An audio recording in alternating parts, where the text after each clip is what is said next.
Hey everyone, GanonTEK here. This is my first attempt at an LP. It's actually the first video, technically the second video I've ever made. I might match that at some point.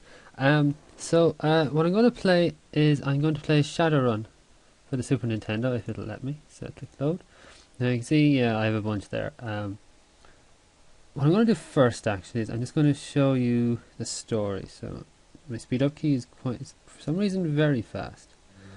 So the year is 2050 and the megaplexes are monsters casting long shadows. When you became a Shadowrunner, that's where you live, in the cracks between the giant corporate structures. Oh come on. Pause.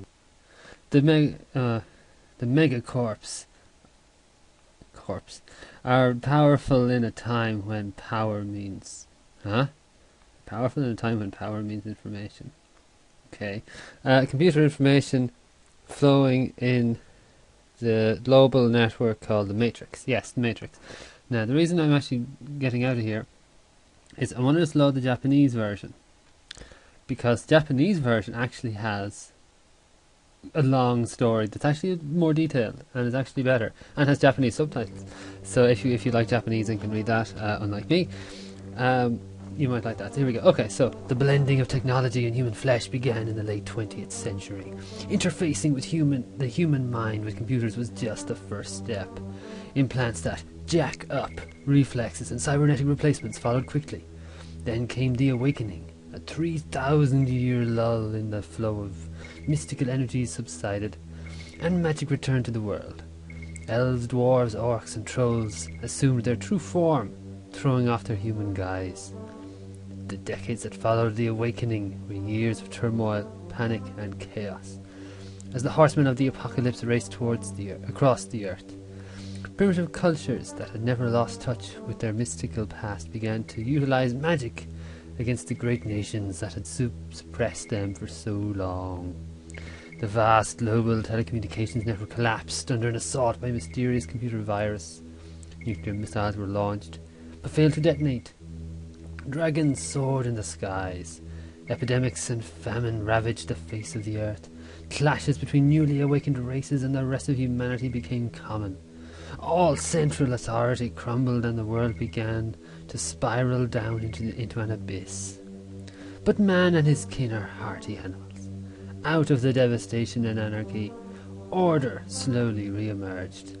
Cyber technology eradicated the last vestiges of the computer virus and replaced the old telecommunications network with what became known as the Matrix. New nation states of Amerindians, elves, orcs, and dwarves were formed. Megaplexes, vast city-states sprawled over the landscape. Central governments were replaced by mega-corporations, which were a law unto themselves. Now, that story is so much better than that page of text, that one screen of text we got in all the other versions. So I felt I had to show that because it's so much better. It's also Seattle. I don't think it says that. Oh no, it does. I think it does. This bit's the same. I'll just let this go. There is something actually that the Japanese version does better. If you haven't played this game before, what happens is with the controls up, down, left, right, you move this kind of cursor around a bit. You run as well, but you bring up the cursor. And when you select things, like say for example a door, where you can open it, or you can do different things. Open it or close it or examine it. And then there's exit. So like, okay, if you press it, we go to exit and then it'll be gone. But what this actually does is, when you actually it's easier nearly to show you. Where are these working? Oh, I changed my keys, didn't I? Oh well, key change in time. Woo! No, that's right. No, wait, that's not. A, B, Y. Where's S? No, S. There we go. Let's try this. I'll press enter. Oh, okay, that's in Japanese now. Okay. let's go back to the English version. Okay. Actually, the thing with the Japanese version is that actually everything still is in English, except a few little things. But there'll be Japanese subtitles over everything. So, okay, we'll start a new game. There should be actually a little preview thing. Okay, oh right, okay, we've missed the preview. Haha, don't worry. I'm so professional. You know, I'm probably not going to actually edit any of this. Oh, I'm such an idiot.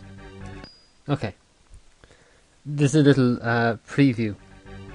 That's you in black, getting shot by 3 people, and left for dead in the middle of the road. I love the music in this game, actually. The dog, or is it? No, it's a box lady. And she has magic powers and walks away, leaving you lying on the ground. Hey, it's Morticians. Start new game, and here we go. We start where every game should start, in a morgue. Brain burnt. They say some gang geeked him. Yeah, you don't look so dead. Yeah, he's flatlined out. We'll take care of him. Yeah, in the morning. Yes, Sam. And so begins. There we go. He's not dead because of the magic. Oh my head.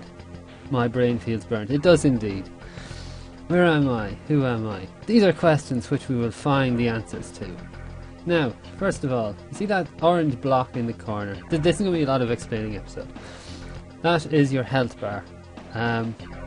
If we press enter, or start. Okay, this is it's basically kind of like a role-playing game in a way. There is leveling up, but it's kind of more action role-playing game.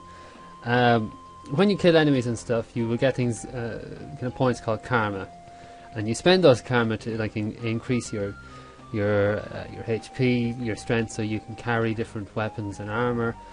Let's see, what do we have? Charisma. Charisma is, I think that's to do with how long Shadowrunners will stay with you. I'll be going through it all anyway, and remember, money is a new yen or new yen. Anyway, we don't have any magic, we don't have any weapons, we don't have any armor, don't have any money. We bet those morticians robbed us. Don't have any magic. And okay, so do we have any items? We have a matchbox, and we will examine. Okay, now here, when you select the matchbox, you see it's already set to exit. So if you press it again, it'll go out. In the Japanese version, it always selects an option instead of the exit, which is usually better because it saves you actually pressing up or down again. But it also rearranges the order. So if you're used to playing one version and you go to the other, it takes a small bit of time to get used to it. So we'll examine it. The matchbox has a Wastelands Club logo on the back. Yep, we'll be going there. Magic, nope. Weapon, nope. Armor, nope. Skills, firearms, 1. Now skills are, firearms can be leveled up technically up to level 16, but that's actually a bit of a mistake. Firearms are the probability of your shots actually hitting your target. At the start, there's about a 1 in 7 chance of your shot hitting, and if you have about 6 or 7 in firearm stats, you will always hit. Now you might not do damage, but you will always hit. If you actually look on Game Facts, there's a little, I think a guy called the Admiral.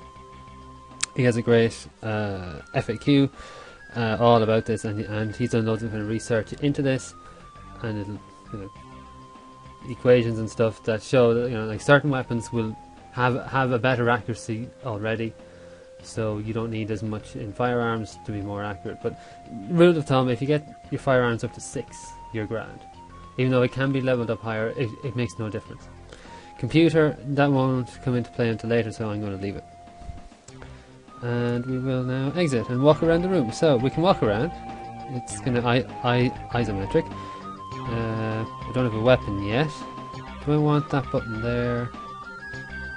No, I don't. I definitely don't want that there. S brings up my stats. And okay, I need. Okay, well, that'll actually do for this episode, and I'll be more professional next time. So hopefully, so next time we will just carry on from here. So I'm going to jitter around the place. So GanonTEK signing out. Bye bye, and. Yeah.